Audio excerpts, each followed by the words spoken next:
மத்தியு புதிய ஏற்பாட்டின் முதல் புஸ்தகம் மத்தியு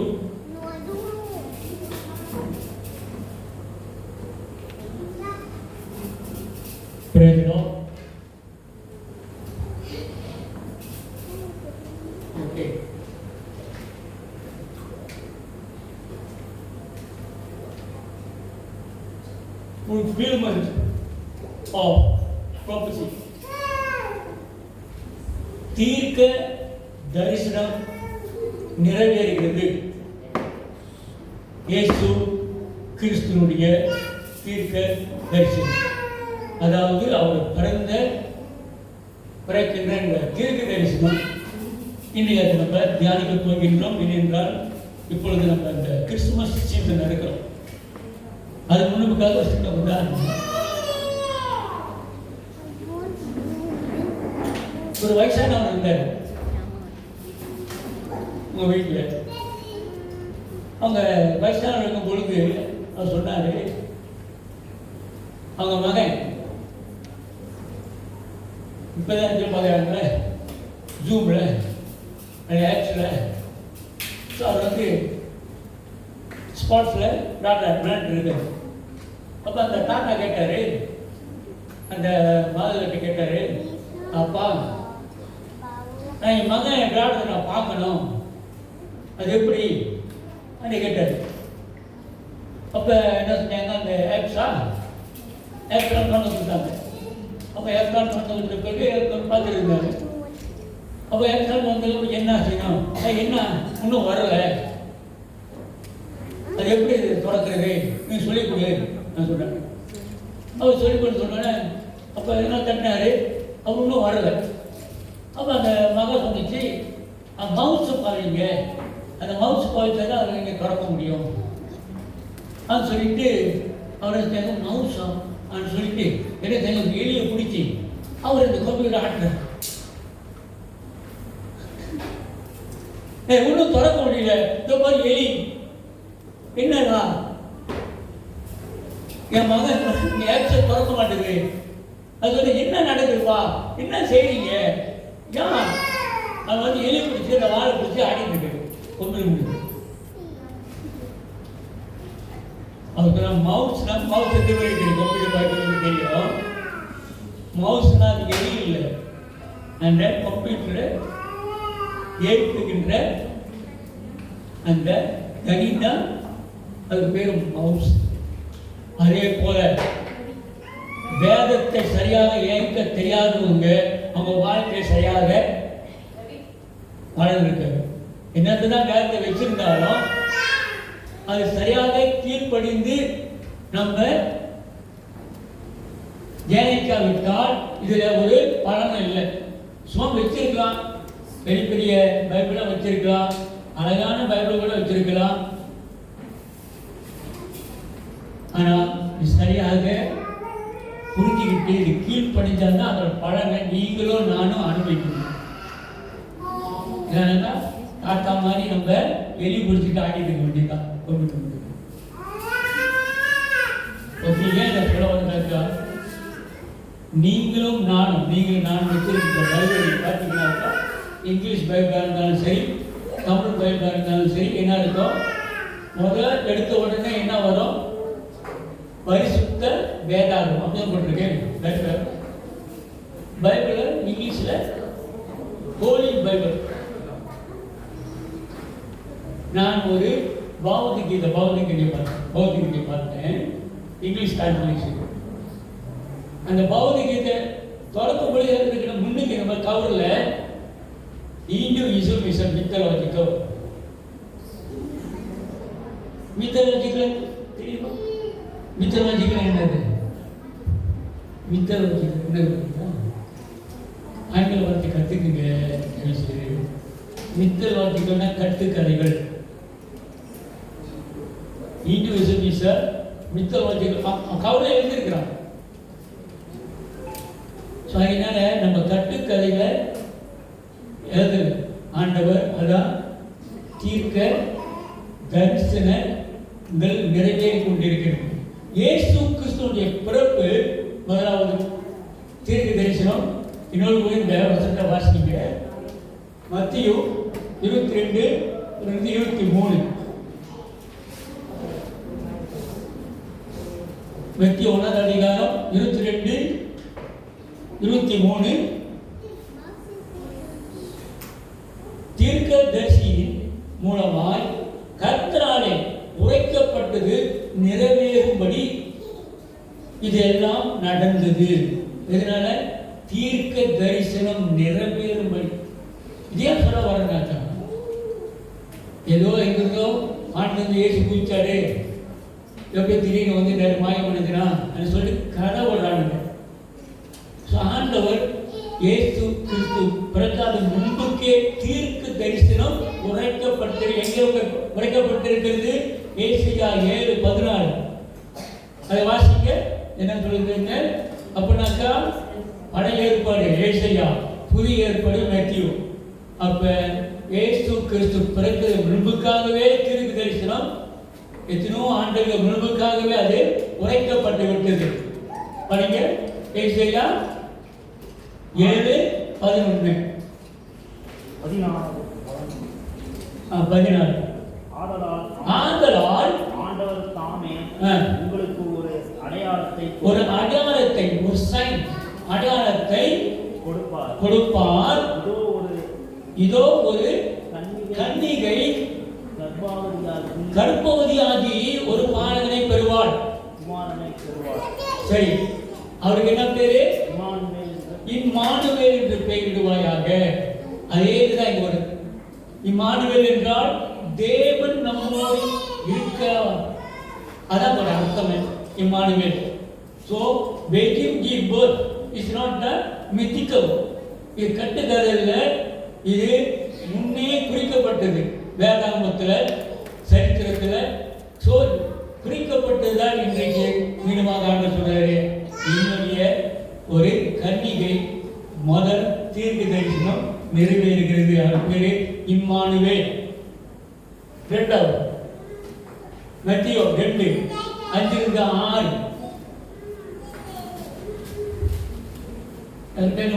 முடிஞ்சிடும். என்ன பிள்ளைங்க அதுக்கோட இருக்காங்க. அதற்கு அவர்கள்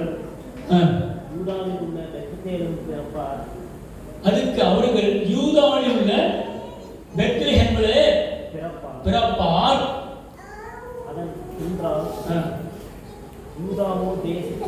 யூதா தேசத்தில் உள்ள பெத்லெஹேமே யூதாவின் பிரபுக்களில் நீ சிறியதல்ல. எஜமானாகிய இஸ்ரவேல் ஆளும் பிரபுவும் இடத்தில் புறப்படுவார். அதே இதுதான் இங்க வந்து மீகா 5:2. மீகா 5:2 வாசிச்சீங்கன்னாக்கா என்ன சொல்லுது? எபிரத்தா எனப்பட்ட பெத்லெஹேமே நீ யூதாவில் உள்ள ஆயிரங்களுக்குள்ளே சிறியவனாயிருந்தும் இஸ்ரவேலை ஆளுகிறவர் உன்னிடத்தில் இருந்து புறப்பட்டு என்னிடத்தில் வருவார். அவருடைய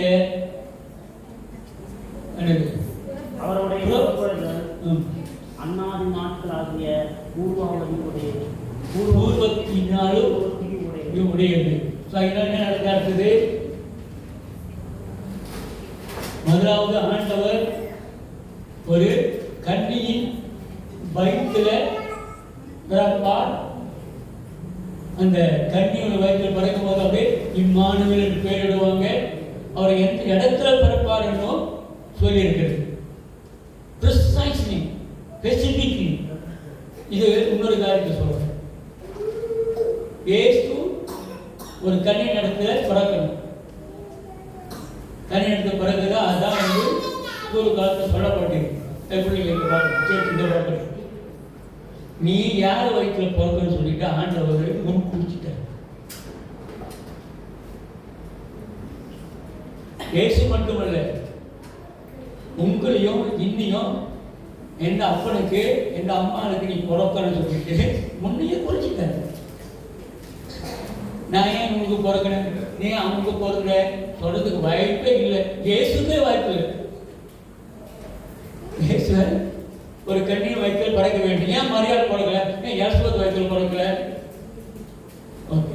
அடுத்தது, நானும் மலேசியாவில் பிறந்தேன், நானும் அமெரிக்காவில் பிறக்கல, கனடாவில் பிறந்திருக்கிறாங்க, வெள்ளையா இருந்திருப்பேன், இல்லை ஆப்பிரிக்காவில் பிறந்திருக்கிறாங்க, கருப்பா இருப்பேன். இல்லை, நீ இங்கதான் பிறக்கணும். அவ கடைசியில் சில காரியங்கள் இருக்கு சொல்லியிருக்கேன். ஸோ அதுக்கு அன்பானவர்களே, இந்த பெத்லஹேம் இன்னொரு காரியம் இருக்குது. பெத்லஹேம், இந்த பெத்லஹேம் நீங்க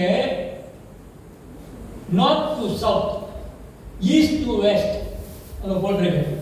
ஒரு லைன் கிழிச்சிங்கனாக்கா இந்த பிரபஞ்சத்தினுடைய நடுக்கோடு பெத்லஹேம் கோடு. இது ஆய்வு பிரகாரமாக நிரூபிக்கப்பட்டது. Geographically is proven. It's a center point of the universe. Bethlehem வந்து நடு மையம் இந்த உலகத்துக்கு. ஸோ அதனால் அன்பானவர்களே, தேவன் அவருடைய ரட்சகர் இந்த நடு மையத்தில் பிறக்க வேண்டும் என்பது அவருடைய திட்டம். அது தீர்க்கதரிசி மூலியமாக ஏற்கனவே சொல்லப்பட்டது. ஏன் சொல்லப்பட சில பேர் இயேசுவானவர் வந்தார், இயேசுவானவர் இல்லை, அது தெய்வம் இல்லை அது சொல்லி இந்த மாதிரி சில கதைகள் கொடுத்துருக்கிறாங்க. அடுத்தது மூணாவது தீர்க்கதரிசி நிறைவேறுகிறது. மத்தேயு 2:14-15 தான் இருப்போம். அதுக்கு வாசிப்போம்.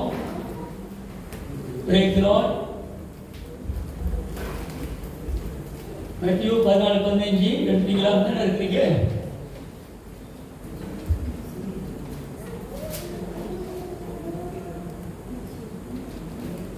அவள் எழுந்து இரவிலே பிள்ளையையும் அதன் தாயையும் கூட்டிக் கொண்டு எகிப்துக்கு புறப்பட்டு போய் ஏரோதின்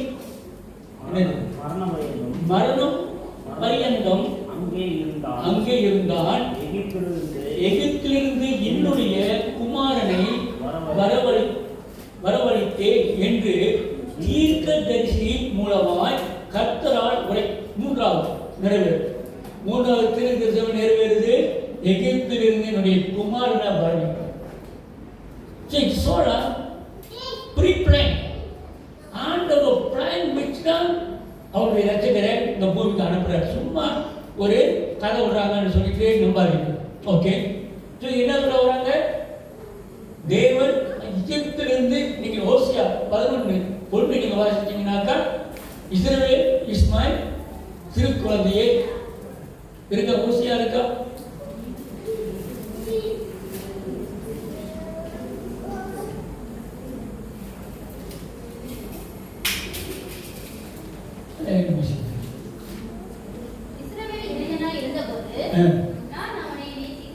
அவனை நேசித்தேன், எகிப்திலிருந்து என்னுடைய குமாரனை வரவழைத்தேன். இது தீர்க்கதரிசனமாக மீண்டுமாக ஆண்டவர் வேற சொல்ல வர்றாங்க. ஒன்றொன்றாக ஆண்டவர் அந்த தீர்க்கதரிசனம் நிறைவேற்றுகிறார். Okay. So Israel called my son from Egypt. Okay. நான்காவது தீர்க்கதரிசனம் இயேசுவோட பிறப்பு குறித்து தான் சொல்லுது. அதுக்கு மேல நம்ம போகல. பிறப்பு குறித்து நம்ம பேசுறோம். 2:17-18 மத்தேயு 2:17-18 என்ன சொல்லுது வசனங்க? அழுகையும்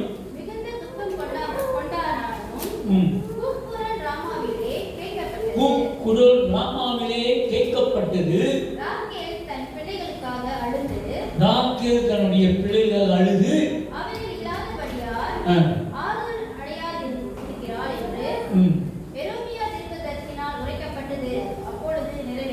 அப்போ நிறைவேறியது. அதே பிறகு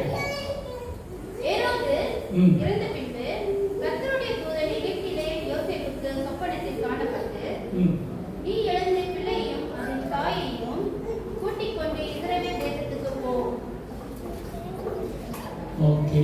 இப்போ நீங்க மத்தேயு 2:17 படிச்சிட்டீங்களா? ஓகே. ஆதியாகமம் அதோடைய ஆதியாகமம் 17 18, 19 என்ன சொல்லுது? ராகேல் பென்ஜமினை பிரசவிக்கும் போது பிரசவத்தில் மறித்து போவான். அங்க அவன் அழுப்பான். அந்த அழுக்குறல் தான் இங்க எளிமையா தீர்க்கதரிசி சுட்டி காமிக்கிறார். படிக்க பிரவேசிக்கும் போது அவளுக்கு கடும் வேதனையிலே மருந்து வச்சு அவளை பார்த்து பயப்படாதே, இந்த முறையும் பெறுவாய் என்றால் மரண காலத்தில் அவள் ஆத்மாவை பிரியும் போது அவள் அவனுக்கு என்று பெயரிட்டாள். என்று பெயரிட்டால் கீழே பார்த்தீங்கன்னாக்கா பெஞ்சமின். அவன் தகப்பனோ அவனுக்கு பெஞ்சமின் என்று பெயரிட்டான். அவன் தகப்பன் யாரு? ரேச்சல் யாரு? ரேச்சல் யாரு? ரேச்சல் யாரு?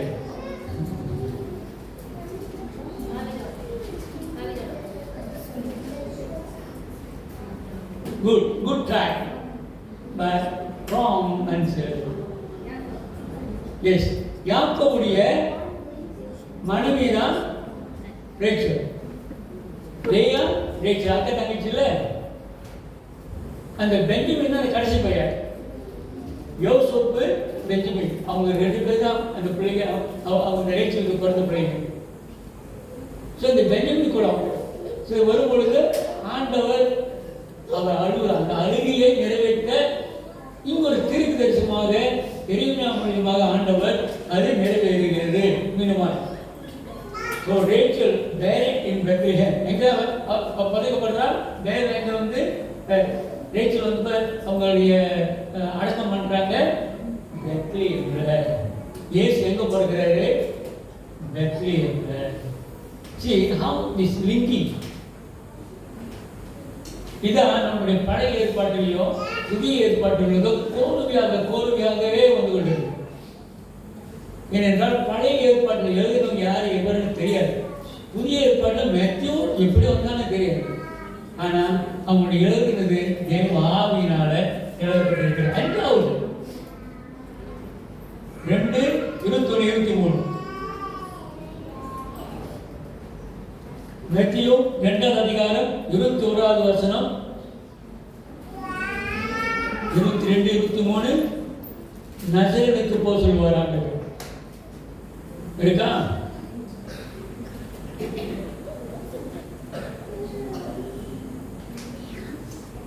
அவள் எழுந்து பிள்ளையையும் அதன் தாயையும் கூட்டிக் கொண்டு இஸ்ரவேல் தேசத்திற்கு வந்தான்.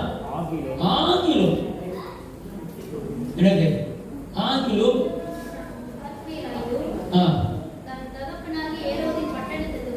வந்து என்று கேள்விப்பட்டு போய் பயந்தான். அப்பொழுது எச்சரிக்கப்பட்டு கலிலேயா நாட்டின் நசரத்து என்னும் ஊரிலே வந்து வாசம். நசரத்தின் இயேசு அந்த பேர் வருது. நசரத்தில் திரும்பியமாக எடுத்துட்டு போகல, திரும்பியமாக நாட்டுக்கு போகல, பயந்து போய் நசரத்துக்கு போகணும். அந்த இது நிறைவேறுகிறது. இது நீங்கள் மார்க் 1வது அதிகாரம் 21, 22 வாசிச்சிங்கனாக்கா அங்கே பாருங்க ஒரு விந்தையான காரியத்தை நீங்க பார்ப்பீங்க.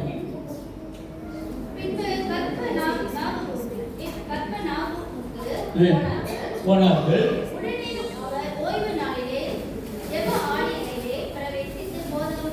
போதகம் பண்ணினார். தேவா அதிகாரமுடையவராய் அவர்களுக்கு போதித்தல் பண்ணினார். அவருடைய போதகத்தை குறித்து ஜனங்கள் ஆச்சரியப்பட்டு அவருடைய ஜெப ஆலயத்திலே அசுத்த ஆவி உள்ள ஒரு மனுஷன் இருந்தான். அவன் ஐயோ என்ன சொல்றான்? அவன் அசுத்தாவே சொல்றது இஸ்லாமிய சொல்லுது. ஐயோ நசரத்னாகிய இயேசுவே எங்களுக்கும் உமக்கும் என்ன? அப்படின்னாக்கா அந்த அசுத்த ஆவியை கூட தெரிஞ்சு வச்சிருக்கு. இது நசரத்தின் தேவனாகிய இயேசு வந்திருக்கிறார். நமக்கு தெரிய மாட்டேங்குது. நமக்கு தெரியும். ஏன் இதை சொல்ல வரனாக்கா, ஜெகோவா விட்னஸ் இருக்காங்க. அவங்க இயேசுவை நம்ப மாட்டாங்க. இயேசு ஒரு தீர்க்கதரிசி, இயேசு ஒரு மனுஷன், அவ்வளவுதான். அவர்களும் யூத தோரா அந்த 10 கட்டளை நம்புவாங்க. முஸ்லீம் மாதிரி அவங்களும் அந்த இயேசுவை ஒரு தீர்க்கதரிசியாக நம்புவாங்க. ஆனா அவர் தேவன் அல்ல. ஏன் சொல்லிக் கொடுக்குறாங்க? யோகா ஃபிட்னஸ் வந்து நம்ம வீட்டு முன்னாடி 2 பேர் கட்டுவாங்க, கருவு கட்டுவாங்க, ஃபிட்னஸ் பண்ணுவாங்க, தைரியம் ஃபிட்னஸ் பண்ணுவாங்க. ஸோ நீங்கள் அவர்கிட்ட தைரியமாக பேசி வந்திருக்கு. சில பேர் பயந்து மூடிடுவீங்க, காலத்தோட மூடிடுவீங்க. கொள்ளு சரி ஒன்றாவது அப்படி எடுத்து வாசிச்சு காமிச்சு நாங்கள் படிக்க சொல்லி. ஆனால் அவங்களுடைய பைபிளே தனியாக இதுக்கு தெரியும். இப்போ சட்டத்தில் அவங்க வருகிறதுக்கு அவங்க தனியாக ஒரு பைபிளை அவங்களுக்காக எழுதி வச்சிருக்காங்க. இப்போ இடையில கேஸ் போட்டிருக்காங்க. இந்த பைபிள் சொசைட்டி ஒன்று இருக்கு. நீங்க பார்த்தீங்கன்னாக்கா முதல் பேஜில் பார்த்தீங்க சொல்லி கொடுக்குறேன்னாக்கா, இந்த பைபிள் சொசைட்டி, இந்த பைபிள் எல்லாருமே மொழிபெயர்க்க முடியாது, அச்சடிக்க முடியாது. இந்த பைபிள் சொசைட்டி ஒன்று இருக்கு. இந்த பைபிள் சொசைட்டியில நீங்க அனுமதி எடுத்தாதான் இதில் உள்ள வார்த்தைகளை நீங்க மொழிபெயர்க்கிறதோ இல்லை மற்ற மொழிக்கு மாற்றுறதுக்கோ உரிமை எடுக்கலாம். இதுக்கு பேர் வந்து பைபிள் சொசைட்டி. வேதத்தில் உள்ள வேதத்தை நீங்க மொழிபெயர்க்கிறதுக்கு அவங்கள்ட்ட அனுமதி கேட்கணும். இந்த யோகா விட்னஸ் அவங்க எடுத்து அவங்களுடைய வேதத்திலிருந்து மொழிபெயர்த்துட்டாங்க. இந்த யெகோவா என்ற வார்த்தை எங்கிருந்து வந்துச்சு? கிரேக்க மொழி, அவங்க சொல்ற கிரேக்க மொழி. ஆனா இந்த கிரேக்க மொழியில யெகோவா என்ற வார்த்தை இல்லை, எபிரேய மொழியில இல்லை. யெகோவா என்ற ஜே என்ற அந்த ஆல்பபெட்டே இல்லை. நான் படிச்சிருக்கேன். ஸோ அதனால கேஸ் நடக்கிறாங்க. அவர் சொல்றாரு, சரி நீ சொல்ற வேதத்திலிருந்து நீ எடுத்துருக்கிறேன்னு சொல்லிட்டு உனக்கு கிரேக்க மொழி தெரியுமா? கொஞ்சம் கொஞ்சம் தெரியும், நான் படிச்சிருக்கேன். சரி, கிரேக்க மொழியில இயேசு அறையப்படும் பொழுது நசரேயனாகிய இயேசு போட்டிருப்பாங்க, அந்த வார்த்தை போட்டிருப்பாங்க. கிரேக்கில் சிலுவையில் அறையப்படும் போது போட்டிருப்பாங்க. அந்த வார்த்தை என்ன படி தெரியும். அப்படி எப்படி ஒரு வேதத்தை எடுத்து இப்படியாக நீ மொழிபெயர்த்திருக்க? It is very illogical. சரிங்கன்னா எது எடுத்தாலும் எப்படி எடுத்தாலும் நம்ம இந்த மொழிபெயர்க்க முடியாது வேதத்திலிருந்து. ஸோ அதுக்குதான் காப்பிரைட்னு சொல்லுவானுங்க.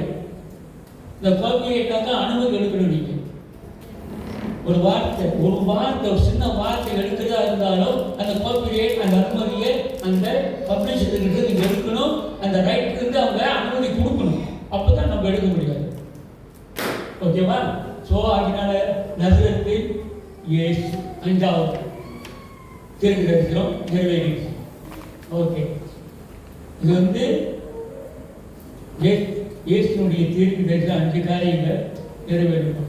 சரி, முதல் நம்ம பார்க்கிறோம். இது வந்து புஸ்தகம். இதை நீங்க பார்ப்பீங்க. எப்பியர் யோசேப்பு தேவனை கண்டார். முதவாட்டி கண்டார். என்ன கண்டாரு? அந்த கண்ணின் வயிற்றுல பிறகுன்ற பிள்ளை அவர் ஒதுக்கலான்னு பார்த்தாரு. மேலே ஒதுக்கலாம் பார்த்தா ஆண்டவர் சொல்றாரு, இல்லப்பா இந்த பிள்ளைய நான் தான் பரிசுத்த ஆவியினால பிறக்கப்பட்டது. இதுதான் அவர்களுக்கு சொன்னேன். சில சமயத்தில் தாய்மார்கள், தந்தைமார்கள், பெற்றோர்கள் இந்த பிள்ளை நம்மளுக்கு வேண்டாம், கழிச்சிருவோமா, நம்மளோட எக்கானமி சரியில்லை, அப்பா அப்படியே தவறாக பிறந்தப்படுறதுக்கு நினைக்கலாம். நீங்க நினைக்கிறீங்களோ இல்லையோ, நான் நினைக்கிறேன். நல்ல வேலை இல்லை, வீடு இல்லை, அழைச்சிருவாங்க பிள்ளைய. ஆனா ஆண்டவர்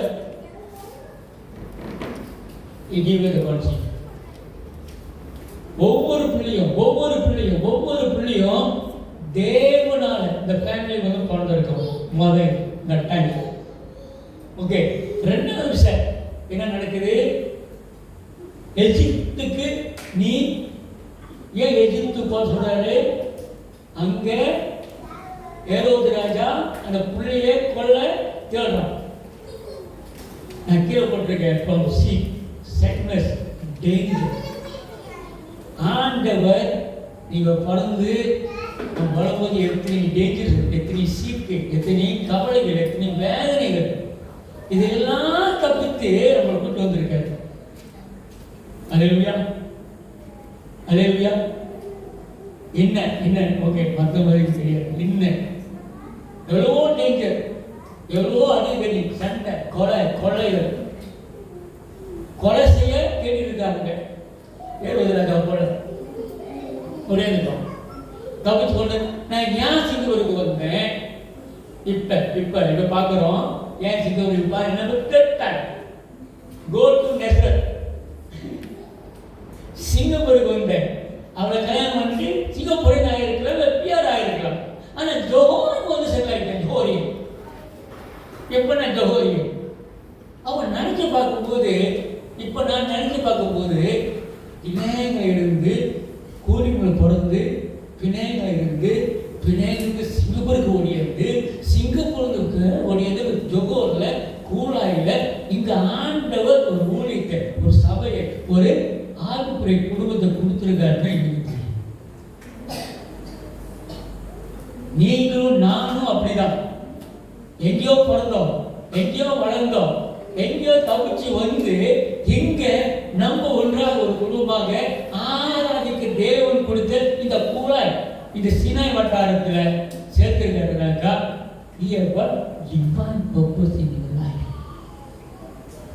நான் ஏன்னா வந்தேன் சொல்றதை விட ஆண்டவரே நான் வர வைத்தார். நீ நடத்துறது நீ நடத்துங்க. மனுஷனா இருந்தாக்கா நம்ம என்ன நினைப்போம்? ஏண்டா இந்த சீனா சண்டையில் வந்தேன் நினைக்கிறோம். ஆண்டவரே நீங்க கொண்டு வந்தீங்க, நீங்க நடத்துங்க. Two things. சொல்லிப்போமா, சரி பண்ணுவோமா? இங்க நல்ல ஆண்டவரை நீங்க எப்பொழுதுமே எங்களுடைய மாமிஷ்ட பிரகாரம் பார்த்தோம்னாக்கா, என்னடா இது இந்த மாதிரி செய்யறாரு, என்ன நடக்குது என்னோட வாழ்க்கையில. ஆனா நீங்க மெதுமெதுவா உம்முடைய சித்தத்தை நிறைவேற்றுறதுக்கு நவுத்தி கொண்டு வந்து இன்று இங்கே உங்களுடைய பிள்ளைகளாக வைத்திருப்பது உங்களுடைய சித்தம். ஹல்லேலூயா, ஹல்லேலூயா. ஆண்டவரே, நம்ம மனிதனை பார்க்க வரல, தேவனை பார்க்க வந்திருக்கிறோம். இன்றைக்கு இங்க சீனாயில இந்த ஆவிக்குறை குடும்பத்தோடு ஆண்டவரை நாங்கள் ஆராதிச்சு உங்க தேவ ராஜ்யத்தை கட்டுவதற்கு இந்த பிள்ளைகளை கொடுத்ததுக்காக நன்றி செலுத்தும்.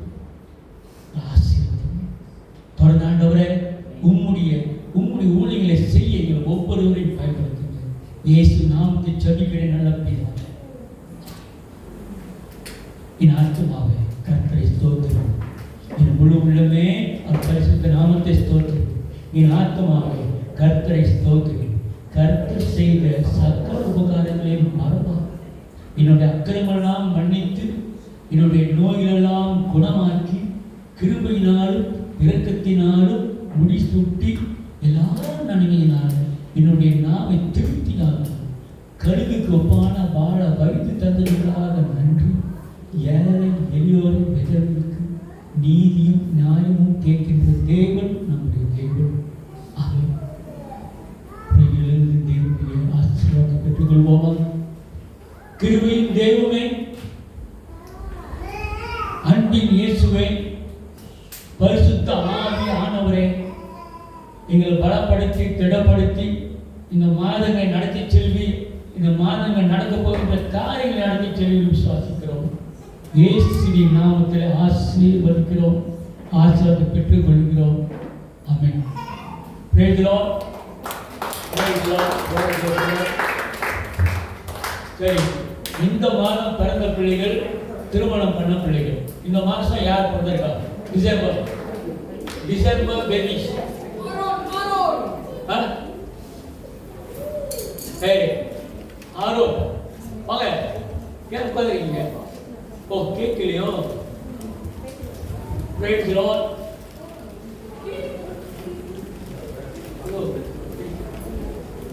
You December baby. Yeah, December baby. Come. அது தூக்கிட்டு வாங்க. நீனா அப்பா கூப்பிட்டு கல்யாணம் பண்ணுவாங்க. டிசம்பர் நான் கல்யாணம் பண்ணிட்டேன். ரெண்டுமா? ரெண்டு இருக்கா? ரெண்டு இருக்கு. Okay, come let's pray. Thank you father. Thank you. அப்படியே கரங்களை நீட்டி சோதனை ஜெபித்துக் கொள்வோம். பிதாவே, இங்க பார்த்துட்டு போல ஆண்டவரே, நாங்கள் எங்க பிறந்தோம், எப்படி பிறந்தோம், எந்த தாய் வயிற்றில் பிறந்தோம், எல்லாம் இன்னைக்கு எல்லாம் தெளிவாக சொல்லி கொடுத்தீங்க. இன்றைக்கு ஐயா நீ கூட்டி வந்து உங்களுடைய சித்தமாக இருக்கு. ஐயா ஐயா சகோதர ஆசீர்வதிங்க. அவருக்கு குடும்பத்தை கொடுத்து, பிள்ளைகளை கொடுத்து, பிள்ளைகளுடைய பேர பிள்ளைகளை கொடுத்தது ஆண்டவரே. ஐயா நன்றி, கொடானத்தோட நன்றி. அவருடைய ஆயுஷை கூட்டி தந்த ஆண்டவரே, இன்னும் பலத்தோடு சுகத்தோடு ஆண்டவரே, அவருடைய காரியங்களை செய்து முடிக்க ஆண்டவரே. ஐயா நீரே அவர் வழி நடத்துங்க. நீர் உங்களுடைய சமூகத்துக்கு இன்னும் பின்னமாக அவர் காத்து வழி நடத்துங்கப்பா.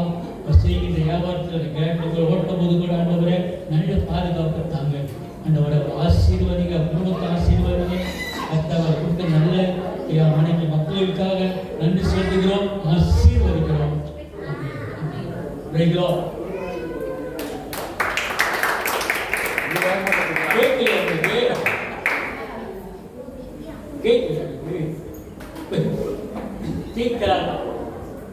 என்ன கேட்கல வட்ட மாட்டீங்க.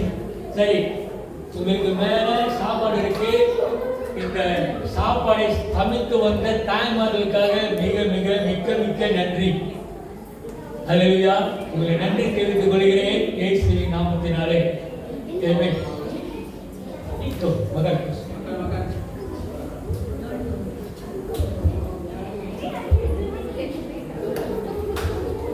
மக்கான் வருஷம் மீட்டிங் பண்ணு.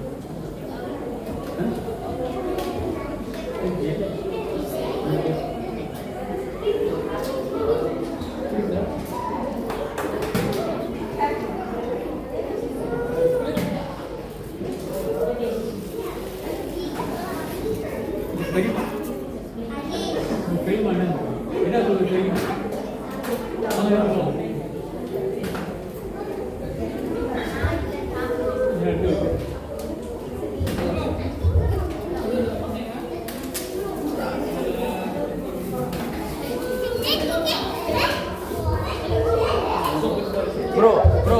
Bro.